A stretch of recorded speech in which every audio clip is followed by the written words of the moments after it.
Hi everyone, मैं हूं शेख जबी। मेरे इस चैनल में आप सभी का स्वागत करता हूं। इस वीडियो में हम लोग बात करने वाले हैं दिल्ली असेंबली इलेक्शन के बारे में।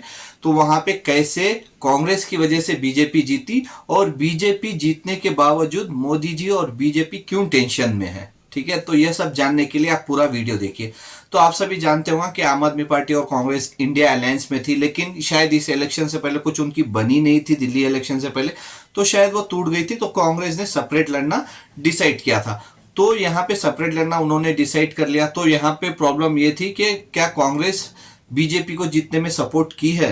तो डेफिनेटली मैं बोल सकता हूं हाँ, क्योंकि ऐसी 15 सीट्स है जो दिल्ली में आम आदमी पार्टी ने, इंक्लूडिंग केजरीवाल जो आम आदमी पार्टी के करता धरता है और सीएम कैंडिडेट थे। अगर जीतते तो आम आदमी पार्टी लीड आती तो सीएम कैंडिडेट थे, लेकिन फिर भी कांग्रेस की वजह से कैसे बीजेपी जीती, क्योंकि बीजेपी को, जिन्होंने बीजेपी को वोट किया है दिल्ली की जनता, उनके साथ साथ कांग्रेस को और राहुल गांधी जी को भी थैंक यू बोलना चाहिए बीजेपी वालों को, क्योंकि उनकी बदौलत ही बीजेपी वहां पे 27 साल के बाद सत्ता पे आई है। ये सब आप सोच रहे होंगे कि कैसे। देखो, मैं बिना फैक्ट के बात नहीं करता हूं, तो पूरा डिटेल आपके साथ सामने रखता हूं। जो 15 सीटें जो मैं बोल रहा हूं, तो वहां पे कैसे कैसे कांग्रेस की वजह से बीजेपी सत्ता में आई। ठीक है, तो वोटिंग देख लेते हैं कि कैसे वहां पे ये डिसाइड हुआ।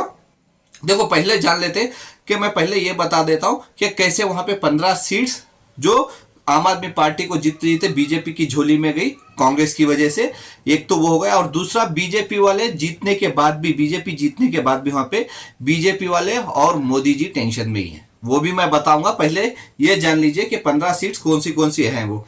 तो पहले देखो, न्यू दिल्ली जो यहाँ पे केजरीवाल, जहां पे केजरीवाल खड़े हुए थे, न्यू दिल्ली की सीट, तो वो सीट में केजरीवाल तकरीबन, आप देख सकते हैं, केजरीवाल तकरीबन 4089 वोटों से हारे हैं यहाँ पे। मतलब बीजेपी के कैंडिडेट ने यहाँ पे, परवेश ने तकरीबन 4089 वोटों से जीता है बीजेपी के, मतलब के आम आदमी पार्टी से जो अरविंद केजरीवाल हैं। लेकिन उसी सीट पे कांग्रेस को कितने सीट, मतलब कितने वोट मिले, तो यहाँ पे देखिए कांग्रेस को तकरीबन, आप देख सकते हैं कि कांग्रेस को संदीप दीक्षित जो है, तो इनको कांग्रेस को 4500 के ऊपर वोट्स मिले हैं। मतलब यहाँ पे केजरीवाल को जीतने के लिए 4100 वोट चाहिए था, मतलब 4100 पकड़ो, 4100 वोट पकड़ो, लेकिन यहाँ पे कांग्रेस के कैंडिडेट को 4500 के ऊपर वोट मिले। अगर ये वोट आम आदमी पार्टी को जाते तो इजिली केजरीवाल जीत सकते थे। अगर ये मैं छोड़ दूं तो दूसरे जो हम लोग के, कभी भी आपने सुना होगा केजरीवाल की स्पीच में जो आंधी बोलते हैं, मतलब एजुकेशन में आंधी लाए, तो वो है बहुत सीनियर आम आदमी पार्टी के, जैसे केजरीवाल है वैसे ही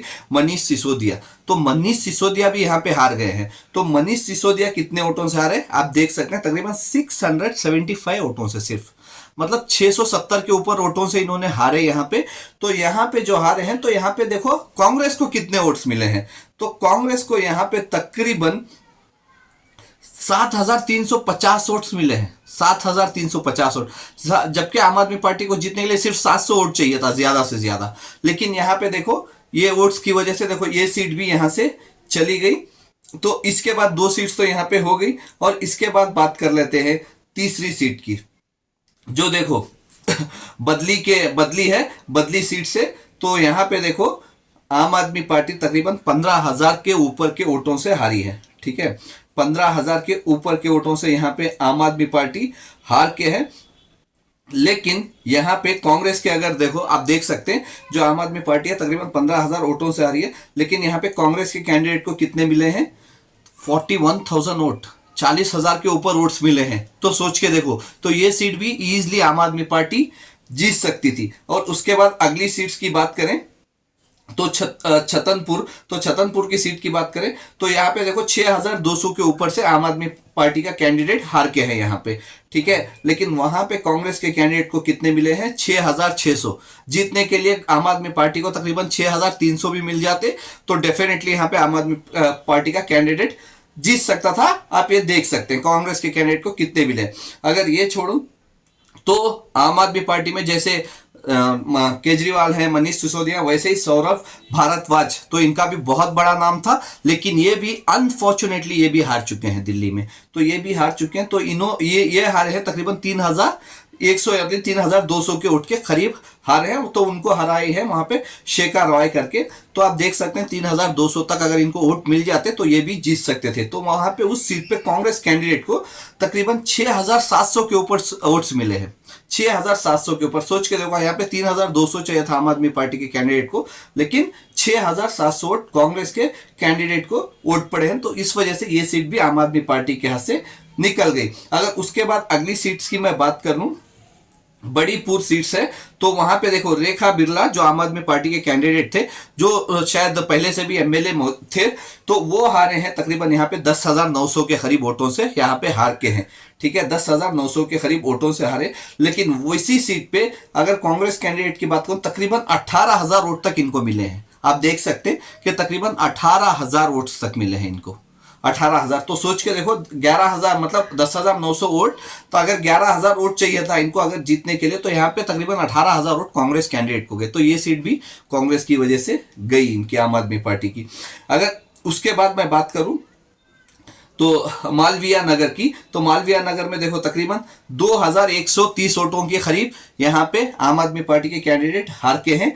तो उसी सीट पे कांग्रेस के कैंडिडेट को तकरीबन 6,770 वोट्स मिले हैं, 6,770। तो यहाँ पे आम आदमी पार्टी को जीतने के लिए सिर्फ 2,200 तक वोट चाहिए था, लेकिन यहाँ पे बीजेपी कांग्रेस को 6,770 वोट्स मिले हैं। तो कांग्रेस की वजह से ये सीट भी आम आदमी पार्टी के हाथ से निकल गई। अगली सीट्स की बात कर लेते हैं, मेहरौली, तो वहां पे देखो आम आदमी पार्टी के कैंडिडेट 1,800 के करीब वोटों से हारे हैं। ठीक है, 1,800 के करीब वोटों से हार के हैं, लेकिन वहां पे कांग्रेस के कैंडिडेट को तकरीबन मिले हैं 9,300 के ऊपर वोट्स मिले हैं। 9,300 के ऊपर वोट्स मिले हैं। तो सोच के देखो, यहाँ पे सिर्फ 1,800 वोट चाहिए था आम आदमी पार्टी के कैंडिडेट को जीतने, लेकिन कांग्रेस के कैंडिडेट को 9,300 के ऊपर वोट्स मिले हैं। तो इसकी वजह से ये सीट भी आम आदमी पार्टी के हाथ से निकल चुकी है। और इसके बाद बात कर ले अगली सीट की तो वो सीट्स में तकरीबन आम आदमी पार्टी के कैंडिडेट 10,550 वोटों से हारे हैं। 10,550 वोट, तो 10,550 वोट यहाँ पे हारे। लेकिन उसी सीट पे दो कैंडिडेट ऐसे थे वहां पे जिन्होंने आम आदमी पार्टी को हराया। एक तो कांग्रेस थी और दूसरे थे इंडिपेंडेंट, रणधीर शौकीन करके कुछ नाम है। तो इंडिपेंडेंट खड़े थे, ये मुकुंदा सीट से, ठीक है, मुकुंदा सीट से है। तो वहां पे कांग्रेस के कैंडिडेट को आप देख सकते हैं तकरीबन 10,300 के करीब वोट पड़े हैं। यहां पे हारे हैं आम आदमी पार्टी के कैंडिडेट तकरीबन 10,550 से, लेकिन कांग्रेस के कैंडिडेट को तकरीबन 10,300 तक वोट मिले हैं, जो इस वजह से भी यहाँ पे सीट हारे। और इंडिपेंडेंट को इसी सीट पे तकरीबन देख सकते हैं आप 8,600 के ऊपर वोट मिले हैं। तो ये दो वजह है यहाँ पे ये आम आदमी पार्टी की सीट यहाँ से जाने की। अगर अगली सीट्स की बात कर लें तो वो है मुस्तफाबाद। तो मुस्तफाबाद की सीट में तकरीबन 17,000 के ऊपर, मतलब 17,500 से ज्यादा वोटों से आम आदमी पार्टी यहाँ पे हार के है। तो वहां पे अगर आप देखें 17,500 के ऊपर वोटों से हारे, लेकिन वहीं पे आके जो हैदराबाद की पार्टी जो बोलते हैं हम लोग, तो हैदराबाद की पार्टी ऑल इंडिया मस्जिद ए इस्तेमाल कुछ, वो जो मस्जिद या जमात की पार्टी है, जो असदुद्दीन ओवैसी जी की पार्टी, असदुद्दीन ओवैसी जी की, तो वो पार्टी और कांग्रेस ने मिलकर यहाँ पे हरा दिया है इस कैंडिडेट को, आम आदमी पार्टी के। आप देख सकते हैं कि जो कैंडिडेट हैं तो उनको तकरीबन 33,000 वोट्स मिले हैं, 33,000 प्लस वोट्स मिले हैं वहां पे असदुद्दीन ओवैसी जी की पार्टी के कैंडिडेट को। और उसी सीट पे कांग्रेस के कैंडिडेट को भी तकरीबन 11,000 के ऊपर वोट्स मिले हैं। तो ये दोनों की वजह से यहाँ पे आम आदमी पार्टी की यहाँ पे भी हार हो चुकी है उस सीट पे भी। अगर उसके बाद मैं अगली सीट की बात करूं, मंगोलाई, जो वहां पे आके तकरीबन यहाँ पे 26,000 के ऊपर वोटों से यहाँ पे आम आदमी पार्टी का कैंडिडेट हार के, 26,000 प्लस, आप देख सकते हैं 26,000 प्लस। लेकिन वहीं पे उसी जगह पे अगर कांग्रेस के कैंडिडेट की बात करूं तो तकरीबन 32,000 वोट्स कांग्रेस को मिले हैं, 32,000। तो यहाँ पे देखो 27,000 वोट्स अगर मिल जाते आम आदमी पार्टी के कैंडिडेट को तो डेफिनेटली वो जीत जाते, लेकिन यहाँ पे कांग्रेस की पार्टी की वजह से तो ये सीट्स भी आम आदमी पार्टी के हाथ से निकल चुकी है। तो इसके बाद अगली सीट्स की बात कर लेते हैं, राजेंद्र नगर। तो राजेंद्र नगर में सिर्फ जीते हैं यहाँ पे जो आम आदमी पार्टी के एक अच्छा चेहरा माने जाते हैं यहाँ पे, दुर्गेश पाठक करके, तो दुर्गेश पाठक, तो ये आके तकरीबन 1,200 के ऊपर वोटों से हारे हैं, 1,230 वोटों से करीब ये हार के हैं। लेकिन उसी सीट पे कांग्रेस को मिले हैं 4,000 के ऊपर वोट्स। मगर अगर यहाँ पे 1,300 वोट्स आम आदमी पार्टी को मिल जाते तो ये सीट भी आम आदमी पार्टी जीत सकती थी, लेकिन अनफॉर्चुनेटली कांग्रेस की वजह से ये सीट भी निकल गई है, क्योंकि कांग्रेस कैंडिडेट को आप देख सकते हैं के ऊपर वोट्स मिले हैं, तो इस वजह से ये सीट भी आम आदमी पार्टी के हाथ से निकल चुकी है। इसके बाद तो और चौंकाने का है ये, क्योंकि आम आदमी पार्टी का कैंडिडेट जो संगम विहार की सीट पे तकरीबन 340 वोटों से हारे हैं, सिर्फ 340 वोटों से हारे हैं। लेकिन उसी सीट पे कांग्रेस के कैंडिडेट को वोट्स मिले हैं 15,000 के ऊपर। अगर सिर्फ 400 वोट्स भी मिल जाते ना, तकरीबन 20-25 वोटों से आम आदमी पार्टी का कैंडिडेट यहाँ पे जीत सकता था। तो आप देख सकते हैं यहाँ पे कांग्रेस के कैंडिडेट को 15,000 के ऊपर वोट्स मिले हैं, यहाँ पे वोट मिले हैं। तो इस वजह से ये सीट भी कांग्रेस की वजह से आम आदमी पार्टी के हाथ से निकल चुकी है। अगर इसकी अगली सीट्स की बात करूं, तिमापुर करके है जो सीट, तो वहां पे तकरीबन 1100 वोट के ऊपर यहाँ पे हार के है आम आदमी पार्टी कैंडिडेट, आप देख सकते हैं। तो तकरीबन 1100 वोट्स के ज्यादा यहाँ पे हार के, लेकिन उसी सीट पे कांग्रेस के कैंडिडेट को तकरीबन 8,300 के ऊपर वोट मिले हैं। अगर समझ लो 1,300 वोट यहाँ पे आम आदमी पार्टी के कैंडिडेट को मिल जाते तो डेफिनेटली यहाँ पे भी आम आदमी पार्टी के कैंडिडेट जीत सकते थे। तो ये सीट भी उनकी वजह से यहाँ पे जा चुकी है। और इसकी अगली बारे में बात करूं तो ये सीट भी चौंकाने वाली है, क्योंकि देखो यहाँ पे त्रिलोकपुरी जो है सीट, तो तकरीबन यहाँ पे 390 वोटों से आम आदमी पार्टी का कैंडिडेट हार के है 390 वोटों से। तो उसी सीट पे कांग्रेस को तकरीबन 6,100 मतलब 6,100, ठीक है, तो 6,100 वोट मिले थे। देख सकते हैं आप 6,100 के प्लस वोट्स मिले थे। अगर यहाँ पे सिर्फ 400 भी वोट मिल जाते तो शायद 8 वोटों से यहाँ पे आम आदमी पार्टी का कैंडिडेट जीत सकता था। लेकिन अनफॉर्चुनेटली के 15 सीट्स पे ऐसे जो मैंने बताया हूं आपको, 15 सीटों में कांग्रेस की वजह से यहां पे आम आदमी पार्टी को हार मिली। अगर 22 के साथ अगर 15 सीट ये मिल जाती तो इनकी तकरीबन 37 सीट हो जाती। तो मैजिक नंबर वहां पे था 36, जो सरकार बनाने के लिए चाहिए था। लेकिन वहां पे अनफॉर्चुनेटली कांग्रेस की वजह से आम आदमी पार्टी की सरकार चौथी बार बनते बनते गिर गई। तो अभी क्या कर सकते हैं, क्या डिसाइड करते हैं, इंडिया अलायंस क्या डिसाइड करते हैं, वो बाद में पता चलेगा। ठीक है, ये तो हो गया कि सीट्स की बात। तो इसी मतलब दिल्ली में बीजेपी जीतने के बावजूद बीजेपी वाले और मोदी जी क्यों टेंशन में, चलिए ये बता देता हूं मैं आपको। क्योंकि देखिए बीजेपी वाले कोई भी चीज को रेवड़ी बहुत फैला देते थे, हर चीज को रेवड़ी, क्योंकि मोदी जी ने शुरू किया था रेवड़ी बांटते पार्टियां। तो यहाँ पे ऐसा हो गया, दिल्ली में इतने सारे काम इन्होंने अनाउंस कर दिए हैं ना, बीजेपी वाले खुद फंस गए हैं। क्यों फंस गए चलिए मैं बताता हूं। क्योंकि देखो अगर ये कहीं पे भी लेडीज को पैसे देते हैं तो ज्यादातर अभी महाराष्ट्र में दे रहे, महाराष्ट्र में तकरीबन 1,500 कुछ दे रहे हर महिला को जो 18 साल के ऊपर रहती है।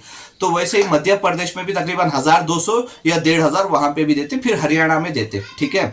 तो लेकिन यहाँ पे इतनी सारी स्कीम्स को इन्होंने कबूल लिया, क्योंकि देखो जब इनका पहला संकल्प पत्र जो जेपी नड्डा जी लेके आए थे, जो मीडिया के सामने अनाउंस किया था, तो सबसे पहली चीज उन्होंने ये यहाँ पे कही थी, जो जो फ्री स्कीम्स चल रही है दिल्ली में उन सबको जारी रखा जाएगा, मतलब कंटिन्यू रखा जाएगा अगर बीजेपी की सरकार आ गई तो। अभी ये मैं नहीं कह रहा हूं, जेपी नड्डा जी ने कहा था, ठीक है। तो अभी वहां पे क्या क्या रनिंग था जब आम आदमी पार्टी की सरकार थी, तो पहले वो जान लेते हैं, ठीक है। तो पहले आके वहां पे लेडीज को बस में फ्री यात्रा चल रही थी, ठीक है, फ्री यात्रा चल रही थी लेडीज को बस में, गवर्नमेंट बस में कहीं पे भी फ्री था। जो बीजेपी गवर्नमेंट तकरीबन 18 से 20 स्टेट में मौजूद है, 18 से 20 स्टेट में मौजूद है, कहीं नहीं देती है लेडीज को सुविधा, कहीं नहीं देती है बस में फ्री सफर करने का। तो ये यहाँ पे देना पड़ेगा बीजेपी को, ठीक है। एक चीज ये हो गई।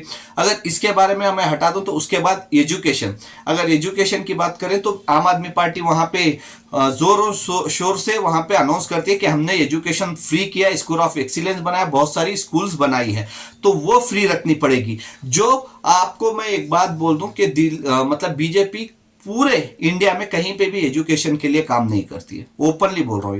क्यों बोल रहा हूं, क्योंकि देखो आप सब जानते होंगे 2-3 साल पहले जब गुजरात में इलेक्शन था तो वहां पे अरविंद केजरीवाल ने ये सेट कर दिया था, एजुकेशन मॉडल सेट कर दिया था। वहां पे बहुत सारी स्कूल्स को उन्होंने एक्सपोज भी कर दिया था, मनीष सिसोदिया और सारी टीम मिलके आम आदमी पार्टी की।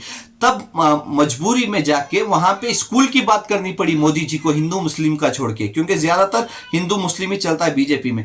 तो वहां पे मोदी जी को जाके स्कूल्स के बारे में बात करनी पड़ी, और वहां पे एक स्कूल में बैठ के फोटो भी खिंचवाया है, चाहे तो आप ये फोटो देख सकते हैं। ये फोटो इतना यहाँ पे वायरल हुआ था कि देखो कौन, अभी आप सोच के देखो कौन सी ऐसी स्कूल होगी जिसमें सिर्फ 6 बच्चे होंगे, सिर्फ 6 बच्चे, और उसमें बच्चों की चेयर पे मोदी जी बैठे, और सिर्फ 3 चेयर हैं जिसमें 2-2 बच्चे बैठे हैं, ठीक है, और ये एक टीचर है जो मोदी जी को देख रही है और बच्चा पढ़ा रहा है, और वो कौन सी क्लास थी जिसमें बच्चों को लैपटॉप में पढ़ाया जा रहा है, मतलब ऐसी कौन सी क्लास थी। तो ये मजबूरी में मोदी जी फंस गए, क्योंकि चलो प्राइम मिनिस्टर इतना तो दिमाग लगाते, कोई असली स्कूल में जाके बैठ के फोटो खिंचा देते, ऐसी स्कूल में जाके कंटेनर में बनाए या टेंट डाल के बनाए नहीं पता। तो जब ये बनाए थे तो बहुत वायरल हुआ था, ठीक है, तो इसमें फंस गए थे। तो अभी वही प्रॉब्लम है कि आपको एजुकेशन वहां पे फ्री देनी पड़ेगी दिल्ली में, ये तो दूसरी चीज हो गई। और तीसरा आके हेल्थ सेक्टर। तो जैसे आम आदमी पार्टी बोलती है कि हम लोगों ने हर एक को हेल्थ सेक्टर में फ्री दिया है ट्रीटमेंट, हर एक को, चाहे कितने का भी ऑपरेशन हो, चाहे वो 1 लाख हो या फिर 1 करोड़ हो, गवर्नमेंट हॉस्पिटल में हम लोग जल्द से जल्द फ्री कराते हैं करके ये वादा किया है, और करते हैं करके बोले भी हैं। तो वो बीजेपी वालों को करना पड़ेगा, ठीक है, एक तो ये हो गई। और इसके साथ साथ हेल्थ सेक्टर में मोहल्ला क्लिनिक, जो मोहल्ला क्लिनिक आम आदमी पार्टी चलाती थी उसको भी चलाना पड़ेगा, क्योंकि इन्होंने अनाउंस किया है जो जो आम आदमी पार्टी करती थी वो हम लोग करेंगे, तो उसमें मोहल्ला क्लिनिक भी इंक्लूडिंग है, तो वो भी इनको करना पड़ेगा, चालू करना पड़ेगा। और उसके साथ साथ सबसे बड़ी चीज ये है 200 यूनिट इलेक्ट्रिसिटी, मतलब 200 यूनिट फ्री देना पड़ेगा, हर एक के घर को 200 यूनिट फ्री देना पड़ेगा, जो बीजेपी गवर्नमेंट पूरे इंडिया में किसी स्टेट में नहीं करती है, किसी भी स्टेट में नहीं करती है। 200 यूनिट फ्री देना पड़ेगा, ये देगी नहीं देगी वो नहीं जानता मैं, तो वो तो आगे पता चलेगा, लेकिन इन्होंने अनाउंस किया है जो कंटिन्यू रखेंगे तो 200 यूनिट वहां पे आम आदमी पार्टी फ्री दे रही थी। तो क्या बीजेपी गवर्नमेंट और मोदी जी फ्री देंगे वहां पे? सोच के देखो आप खुद। तो ये हो गया। फिर इसके साथ साथ वहां पे पानी भी फ्री है, जो बीजेपी मतलब आम आदमी पार्टी अनाउंस करती रहती है, मतलब इतने लीटर पानी या इतने 1000 लीटर पानी वहां पे फ्री देते। तो क्या बीजेपी गवर्नमेंट वहां पे फ्री पानी दे पाएगी, साफ पानी दे पाएगी? क्योंकि जब इलेक्शंस के कैंपेनिंग चल रहे थे तो बहुत इशू आता कि हम लोग देंगे देंगे देंगे, बीजेपी वालों ने बहुत बोला है पाक पानी देंगे करके, पानी के ऊपर ही बहुत इशू हुआ है। तो क्या वहां पे बीजेपी गवर्नमेंट अभी पानी देगी? तो वो सबसे बड़ी बात है, क्योंकि देखो इलेक्ट्रिसिटी और पानी, क्योंकि इलेक्ट्रिसिटी तकरीबन जैसे मैंने बताया बीजेपी की गवर्नमेंट 18 से 20 स्टेट में है, कहीं फ्री नहीं देती, फ्री तो छोड़ो कम भी नहीं करते, उल्टा बढ़ाते ही रहते, ठीक है। तो ये करेंगे क्या? पानी और इलेक्ट्रिसिटी, इसमें भी फंस गए ये लोग। और उसके साथ साथ यहाँ पे तीर्थ यात्रा, तो तीर्थ यात्रा कराते थे यहाँ पे केजरीवाल, चाहे वो हिंदुओं को हो, मुस्लिम्स को या फिर क्रिश्चियंसों को हो, तो सबको तीर्थ यात्रा कराते थे। तो क्या ये बीजेपी की गवर्नमेंट तीर्थ यात्रा कराएगी? क्योंकि मध्य प्रदेश में या महाराष्ट्र में जब इलेक्शन था शायद, तो अमित शाह ने ये अनाउंस किया था कि हम लोग राम मंदिर का फ्री तीर्थ यात्रा कराएंगे लोगों को। वो कराए नहीं कराए मैं नहीं जानता। तो यहाँ पे केजरीवाल करा लेके थे, तो क्या वो कराएंगे ये लोग? तो बहुत सारी चीज ये तो हो गई। आम आदमी पार्टी जो स्कीम्स देती थी वो, अभी चलिए आ जाते हैं बीजेपी वाले जो स्कीम्स दिए थे उसके ऊपर भी तो आ जाते हैं। तो बीजेपी की यहाँ पे सबसे बड़ी ये स्कीम्स थी यहाँ पे कि यहाँ पे हर महिला को, जो 18 साल के ऊपर की महिला को, दिल्ली की महिला को, हर महिला को 2500 रुपया पर मंथ देने का वादा किया। पता नहीं ये लोग कब से शुरू करेंगे, ठीक है। महाराष्ट्र में तो जब इलेक्शन था तो आखिरी के 3 महीने इन्होंने दिए, अभी शायद अभी दे रहे, ठीक है। लेकिन यहाँ पे कब शुरू करेंगे? क्योंकि यहाँ पे 5 साल है अभी, ठीक है। तो अभी यहाँ पे 5 साल है। वहां पे तो चलो महाराष्ट्र में सरकार फूटी थी, उसके बाद एकनाथ शिंदे सीएम बने तो वैसे हुआ, लेकिन यहाँ पे तो अभी 5 साल इनको सरकार चलानी है। तो क्या 5 साल दे पाएंगे ये? क्योंकि देखो अगर दिल्ली में जितना मेरे को पता है, जितना मैं देखा हूँ, तकरीबन लेडीज की संख्या वहां पे वोटर्स की तकरीबन 1 करोड़ 10 लाख तक की है, 1 करोड़ 10 लाख तक की, ठीक है। अगर वोटर की संख्या मतलब 18 साल के ऊपर 1 करोड़ 10 लाख पकड़ के चलो, 1 करोड़ एग्जाम्पल, 1 करोड़ लेडीज को अगर 2500 पर मंथ अगर ये देने लगे तो सिर्फ उसका बजट 2500 करोड़ होगा, मतलब 2500 करोड़ पर मंथ सिर्फ लेडीज को देना पड़ेगा इनको। सोच के देखो, देंगे 2500 करोड़। दिल की नहीं है, कॉमेडी की बात नहीं है। 2500 करोड़ देना उतना इजी नहीं है बजट में से निकालना, तो वो देखना पड़ेगा कि 2500 करोड़ ये देंगे क्या। और उसके साथ साथ बीजेपी वाले ये भी अनाउंस किए थे कि पीजी से मतलब केजी से लेके पीजी तक एजुकेशन फ्री करेंगे। तो क्या ये केजरीवाल के स्कूल्स बंद कर देंगे, जो केजरीवाल ने जैसे बोलते हैं आम आदमी पार्टी, तो क्या वो बंद करके दूसरी बनाएंगे या क्या करेंगे वो बाद में देखते हैं, क्योंकि केजी से लेके पीजी तक का एजुकेशन फ्री करेंगे। तो उसके साथ साथ ऑटो टैक्सी ड्राइवर्स को भी इन्होंने बहुत सारी स्कीम्स दी है, बहुत सारी स्कीम्स दी है, उसको स्कीम दिया। और उसके साथ साथ सीनियर सिटीजन जो 60 प्लस रहते तो उनको बहुत सारी स्कीम से दिया बीजेपी वाले। मतलब इतनी स्कीम से दिया ना कि बीजेपी वालों को और मोदी जी को स्पेशली मैं बोल रहा हूं कि दिल्ली की जनता को सिर्फ रेवड़ी नहीं देना है, रेवड़ी का बॉक्स देना पड़ेगा। सही बोल रहा हूँ, क्योंकि इतनी सारी स्कीम्स है, रेवड़ी थोड़ी ना बैठेगी हाथ में, तो रेवड़ियों का बॉक्स ही अभी दिल्ली की जनता को, बीजेपी वालों को देना पड़ेगा, क्योंकि इतनी सारी गारंटी अनाउंस कर दी है। अगर बाई चांस ये लोग वहां पे दिल्ली में नहीं करते ये कोई भी चीज, बाई चांस दिल्ली से बहुत जल्दी वायरल हो जाएंगी वीडियोस। क्यों ये मैं बोलता हूं, क्योंकि दिल्ली में आके इंडिया की, देखो कैपिटल है दिल्ली एक, और इंडिया हिंदी चैनल्स के मेन ऑफिस ज्यादातर दिल्ली में मौजूद है। तो मेन ऑफिस मीडिया के हो चाहे कोई भी हो, तो वो ज्यादातर दिल्ली में है। मध्य प्रदेश हो या फिर हरियाणा हो, छत्तीसगढ़ हो, असम हो, तो इस साइड की सब वीडियोस वायरल नहीं होती है, लेकिन दिल्ली की वीडियोस और मुंबई की वीडियोस बहुत जल्दी वायरल होती है, क्योंकि ज्यादातर हिंदी चैनल्स के ऑफिस आके, मेन ऑफिस आके दिल्ली और मुंबई में ही है। तो ये हो जाएगा अगर बीजेपी गवर्नमेंट ने एक्शन नहीं लिया, मतलब जो जो वादा किया अगर उन्होंने पूरा नहीं किया। तो देखते हैं कि क्या होता है। क्या आपके हिसाब से क्या लगता है, क्या मोदी जी और बीजेपी की गवर्नमेंट जो जो स्कीम्स लाई है क्या वो पूरा कर पाएगी जनता के लिए? और दूसरी चीज, कांग्रेस की वजह से ही क्या आम आदमी पार्टी को यहाँ पे हार मिली? जो भी है आप मेरे को कमेंट्स करके बता सकते हैं। बाय।